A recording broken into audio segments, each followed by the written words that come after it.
Well, I am so excited once again to be able to introduce to you our next preacher for the week. All right, so last week we had Paul. He did an awesome job talking about joy, and we're going to continue on our series called The Reset. And once again, just so you know, I got to pick everybody on this team. And so I thought of Pauline right away. And so I know that she's going to knock your socks off with what she's going to talk about tonight, what she's going to teach you. And so just prepare yourself, because Pauline is awesome, and I'm so excited for her to be able to preach to us today and share from her heart what the Lord's put on her heart. So if you guys would not only pray for Pauline while she's up here, but also welcome Pauline. Thank you. Thank you, Ross. That question was a little hard. I had two animals that I love, and I was talking to Lena, and we were going back and forth between like which one should we choose. We both love lionesses, not just lions, but the lionesses are pretty cool. They're pretty tough, pretty smart. But then we also had another one. And so I personally was between being a lioness and a hummingbird. So like very, very different for different reasons. I just think hummingbirds, when I think of them, I think of summer, I think of the sun. They just eat pollen and nectar and go around smelling all the little flowers. And I don't know, they make my heart happy, so I chose that one instead. So that hopefully tells you a little bit about me and my personality. I'm a little bit of extreme, one end or the other, like the hummingbird or a lion. But I've been coming to Sanctuary for a little while, so I love seeing new faces. I have not met all of you yet. I would love to meet you all. And when Russ asked me to speak for this, I was super excited. I wasn't sure which one of the topics we were going to get. But then I had the privilege to talk about serving is our privilege. And for those of you who do know me, I've been working, I used to work at BlackRock for about 5 years. So I left in April of last year, but I was the director of serving. So this is a topic that's near and dear to my heart. And during those 5 years, I got to dream up what our serving ministries for both the morning and sanctuary look like, what it would feel like for somebody to serve here at church, but especially what they would learn about Jesus and how they would grow in their relationship with Jesus through serving. So I'm hoping that tonight I'm able to share a little bit of that with you, not just from that perspective, but how serving has changed my life and how serving is a privilege, not just for this community, but for each one of us in particular. So when I was thinking about this, one thing that came to mind right away, actually a show, was Undercover Boss. Are you guys familiar with that? Yeah, cool. I was like, okay, I hope that people still know that show. They might still have reruns. I don't even know if they have recent ones, but that came to mind right away. And for those of you who don't know what that show is about, what it does have is usually a boss, so a business owner, man or woman, would decide to, for a few weeks, disguise themselves as one of their just the regular employees, go into one of, whether it's a store or a restaurant, whatever their business was, go work alongside those employees, again, disguised. They didn't know this is the boss, like the CEO, the president of the company. The other employees had no idea. They just came in as like a new employee. And for that period of time would work alongside them to kind of relearn their business, really see what the day-to-day was like, and actually get to know the people that were working for them. So when I was thinking about that, and in terms of serving, the reason why that came to my mind right away is that because we see in the Bible a story where Jesus has some parallel to that reality of where Jesus as a master decides to not disguise himself, but actually put on the clothing of somebody who was lower than him, quote unquote, a servant at that time, and do the job of what a servant would be doing, and not just what a master would be doing. But that's pretty much where the similarities between those two end, because unlike Undercover Boss, Jesus was not undercover. And he wasn't just looking for one person who was doing an exceptional job or trying to relearn it. He was actually setting the disciples up for a life-changing lesson that not only was important to them, but it's super important to us as we're living today in this day and age. We can still apply that to our lives. So let's go into that story so we can hopefully begin to see what happened there. And before we go, let me just set the stage for you. And we're in John, the book of John.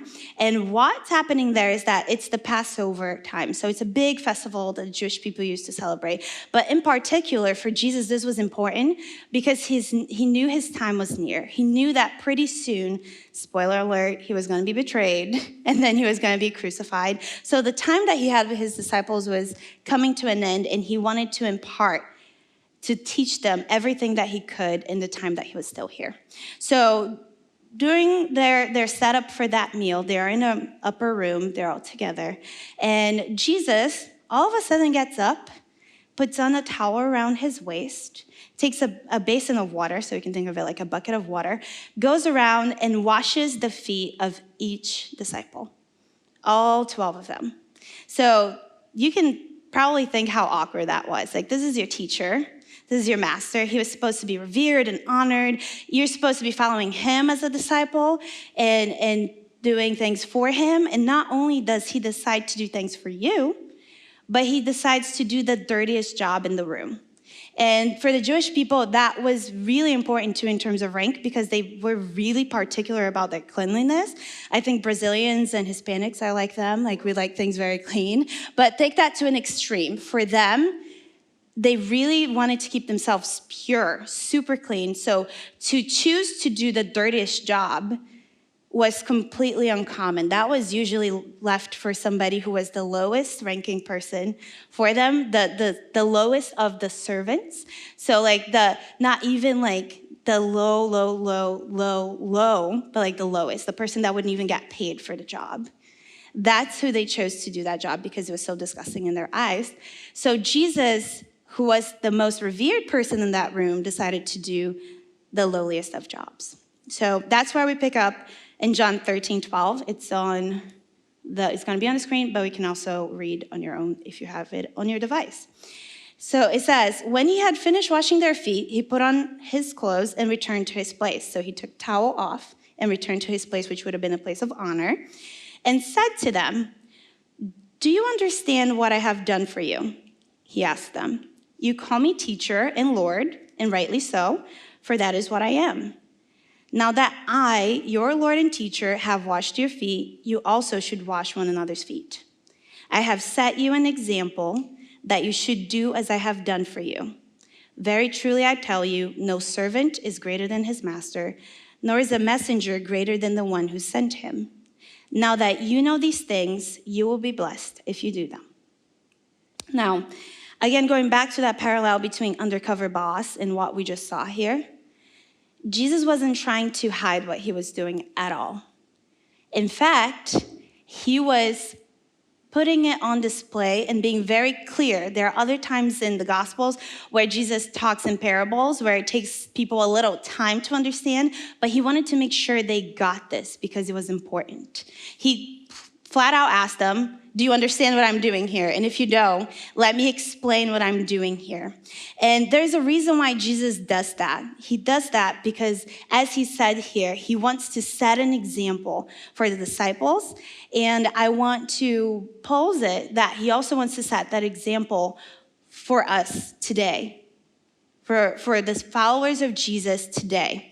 And it is because of that, because Jesus sets that example, and we have the opportunity to live it out today, that we believe here at Sanctuary that serving is a privilege. And it is a privilege because when we serve, it gives us the opportunity to follow Jesus practically.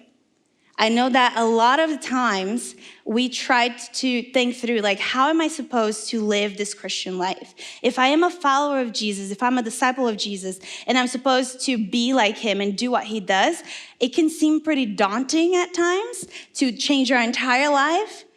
But right then and there, we have a super easy, at least we think it's easy, practical way to begin to follow him. Right then and there, we're able to not just theoretically say, I am a follower of Jesus, but actually live it out. To not just talk the talk, but walk the walk. And that's a challenge and an opportunity that's presented to us every single day. But there is, again, a deeper meaning to serving. It wasn't just that Jesus washed people's feet, and he did, but the way that he did it, and again, the rank that he had and his decision to lower himself is something that we're supposed to learn and we're supposed to apply to our lives. In fact, we can do things without understanding why we're doing them, and we can do things without having the right attitude. Just think about it this way. Think maybe back to when we were all teenagers. We've all been teenagers. Maybe some of us are still teenagers. And mom or dad tells you to go clean your room or to do whatever chore. Just think of the chore that you least liked. Think of that one. For some people nowadays, it's washing dishes as adults or doing your bed or doing your laundry. Think of that. You can do that because somebody told you to do it and still not have the right attitude about it. You can do that and get it done and still hate every minute of it. But that happens because we're thinking of it in the wrong way. We're thinking that we're being forced to do it. We're thinking that, this is so hard, or I hate doing this. It's so annoying. It takes so long. Whatever reasoning you have to yourself, it first starts in your mind, because usually what we believe, we practice, and it comes out. So Jesus, in order for us to understand what's going on here, he gave us a physical, practical example, not just so that we would do it, but also so we would change the way we think. So to complement this, we're going to go to Philippians 2, verse 3 to 7. And this is going to help us set the next point, that is changing our mindset to the mindset of Christ. But I wanted you to see where it comes from. So in Philippians, it says, do nothing out of selfish ambition or vain conceit. Rather, in humility, value others above yourselves, not looking to your own interests, but each of you to the interests of others. In your relationships with one another, have the same mindset as Christ Jesus. And here they'll explain what it is. Who being there in his very nature God, did not consider equality with God something to be used to his own advantage. Rather, he made himself nothing by taking the very nature of say it with me, servant. Yes, thank you. Being made in human likeness. So Jesus, not only in that room where he was the master, the teacher, and the disciples were the students that were the ones who were learning and were supposed to serve him, but Jesus, being in his very nature God, God incarnate, decided to leave his divinity place in heaven and come to earth like you, like me, with flesh and blood, experience what we did, to live as a human. Just think about that. How much did Jesus have to choose? How much did he have to humble himself in order to do that? He is and he was God, the creator of the universe. He was there since the beginning of time. All of the power, we sang it today with all of the glory, everything is his. He is sovereign. He decides to come to earth like you and me. It is that humility, that mindset that we take ourselves out of the places of importance that others put us and the places of importance where we put ourselves and choose to humble ourselves. That is the mindset of Christ. That is what he is showing by washing their feet.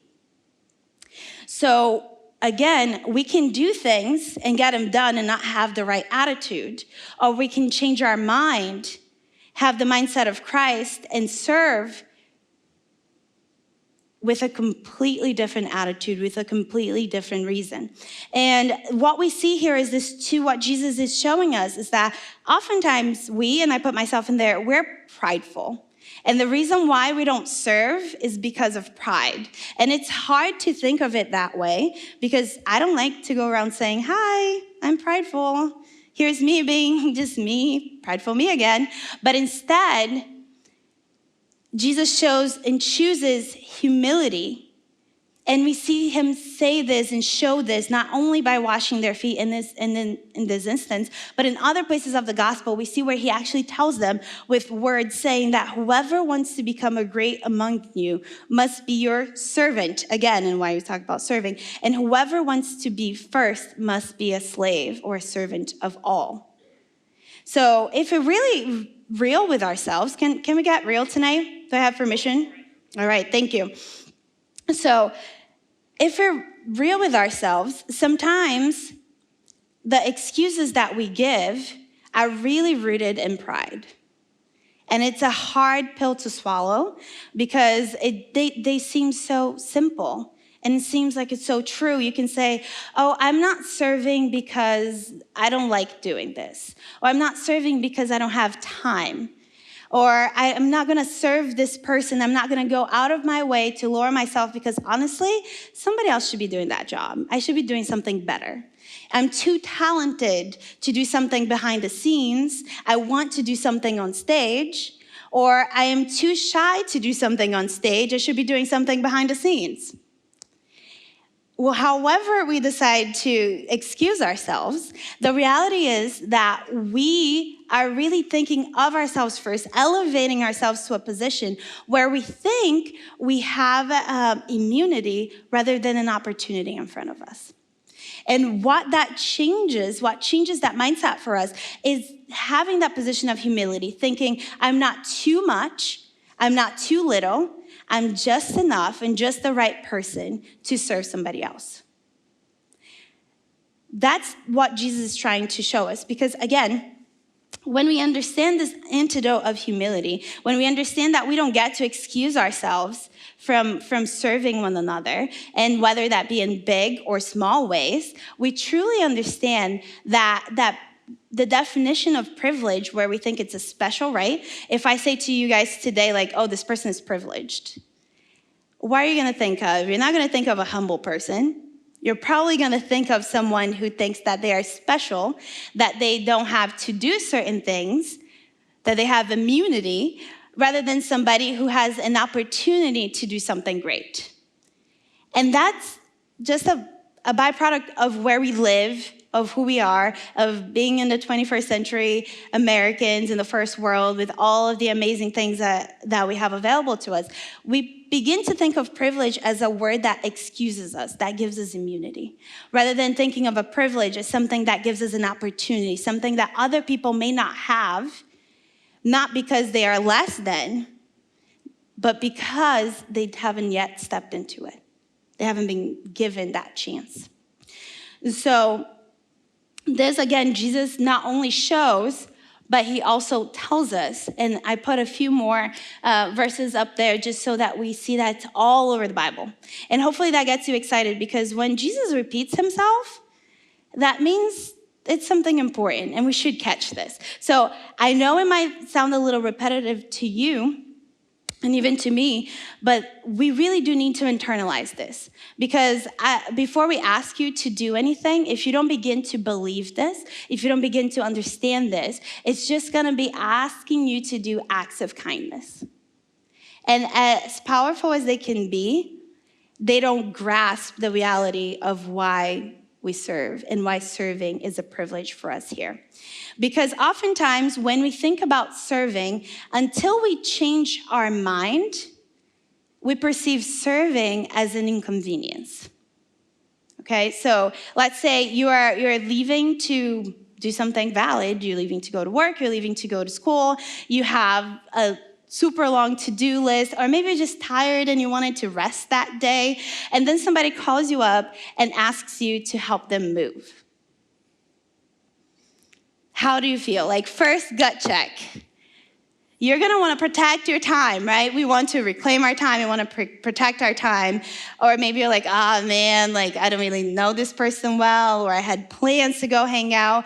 And that all of a sudden becomes an inconvenience to us, rather than, again, an opportunity. But the reality is that serving truly is a blessing and not an inconvenience. If we go back to the text that we read in the beginning, in John 13, 16 to 17, Jesus says, truly, truly, I say to you, a servant is no greater than his master, nor is a messenger greater than the one who sent him. If you know these things, blessed are you if you do them. It's one of those things that when we understand what Jesus did, that he actually humbled himself, not just to do something out of duty, but out of desire, out of a willingness to show his love to people, then we see that not as an inconvenience, not as, oh man, I don't get to go do what I had planned to do, but as an opportunity to practically be like Jesus and introduce what he did to the person that we're serving. And we get an opportunity to do that daily.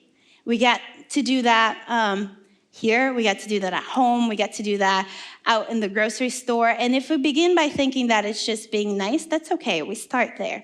But when we understand that serving is a privilege, not a duty, not just a responsibility, you will notice that that will change your perspective on how you engage with people. But most importantly, that will change your perspective on how you engage with Jesus. So I started by saying that I served here as the director of serving for 5 years. And during that time, what I loved to see was a transformation from the first moment somebody comes and talks to me or fills up a form online to when they'd been serving for a few months. And the two biggest things that I noticed is that once they begin to understand that Jesus left an example for us of serving and begin to walk that practically, then they understand a little bit more that in order to serve and serve well, it wasn't just doing a task, but understanding why they did it and doing that out of a gladness and a willingness to show up day after day, to help people day after day, a willingness to let go of what they had and feel slightly inconvenienced at first, but then see the fruit of their choice.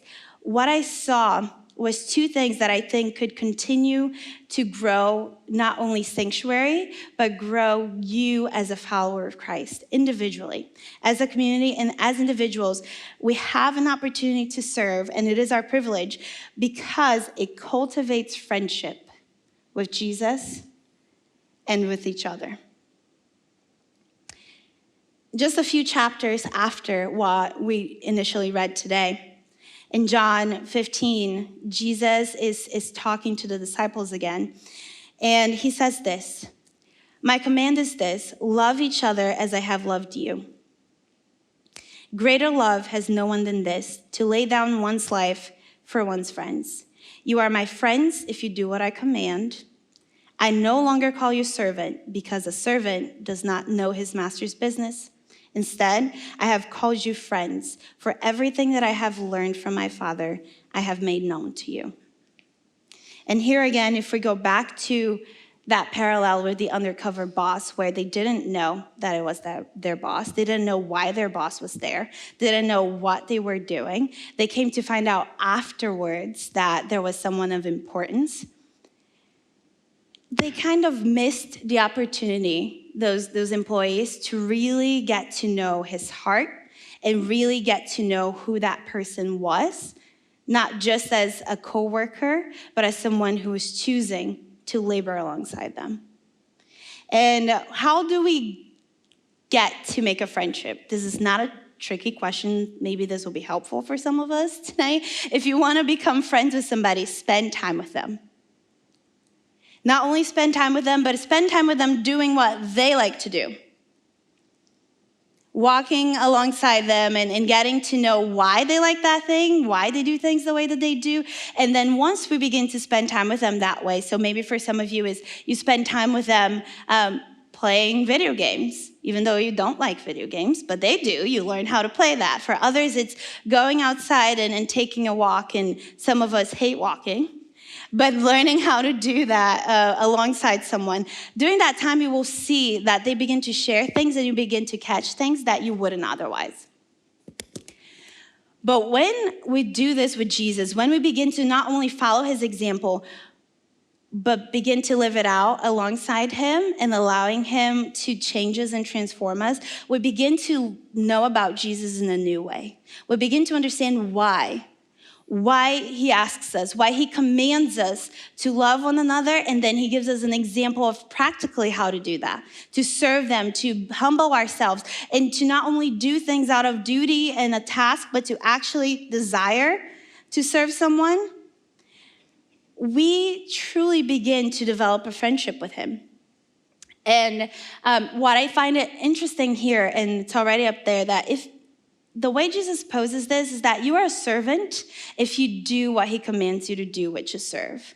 And you know what? It's okay. Some of us need to start there, to do what he tells us to do and become a follower of Jesus and to serve him that way. But you are a friend when you understand why Jesus commands us to serve. Because the truth behind that is that Jesus loved us so much, he was willing to give so much for his friends, for you and for me, that nothing that was asked of him was too much, to the point of giving his life.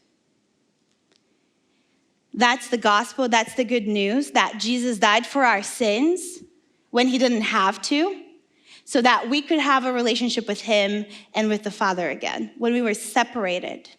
That, if you ask me, was the biggest act of sacrifice, but also the biggest act of service, because he just gave that freely. So tonight and every day, we have the opportunity to view serving as a privilege, because we get to do and imitate the biggest act of love that Jesus ever did for us. And it may seem small initially, but it's extremely powerful, because it helps us not only relate to him, but it has a reaching impact of how it affects those around you. It changes you inside to be able to reach others on the outside. So when we serve, when we say that sanctuary, that serving is a privilege, is because what I've seen happen with those who begin to serve is that when they get to know Jesus and his heart, they begin to offer also friendship to other people easily. People begin to be drawn to them, because one thing that happened every time, and my friend Carrie, who's also served in our serving ministry before and on staff, if you go anywhere, Disney is a good example of this. If you need to ask somebody a question, or if you need to feel welcomed and safe, you're gonna look for somebody with a broom and a pail. Not just somebody with a name tag, but the person that's doing like the job that nobody's really thinking about. You're gonna go to them and ask for directions. You're gonna go to them if you're lost, if you're as a kid, you needed to find your parents, you're gonna find somebody like that. You're gonna find somebody who's doing something that is asking nothing of you.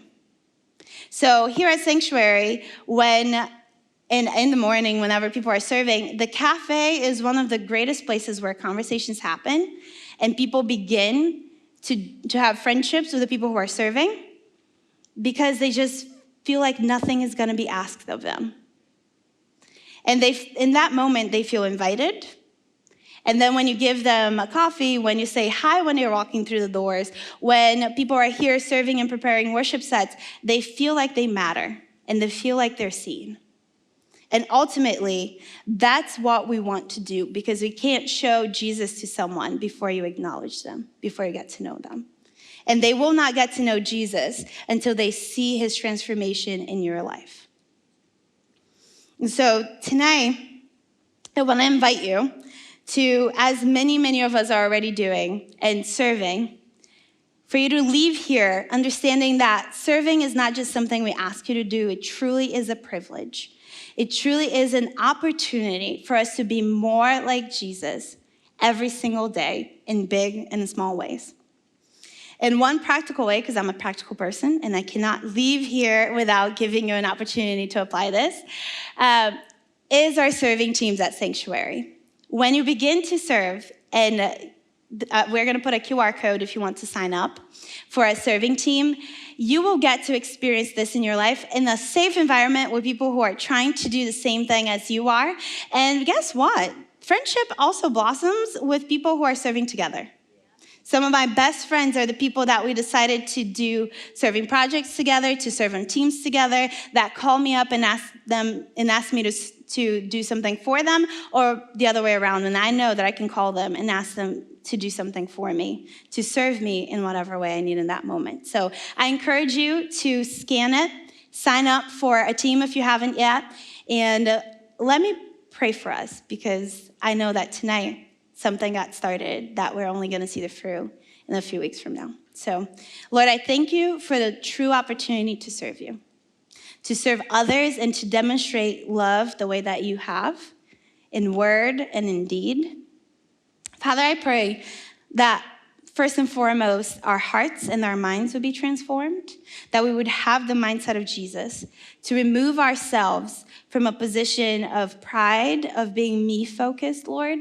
And we ask you, Jesus, that you would give us your perspective and your mind, to be others-focused, to be able to serve with joy, and to understand that the privilege that we have is the opportunity to be your hands and feet to people every single day.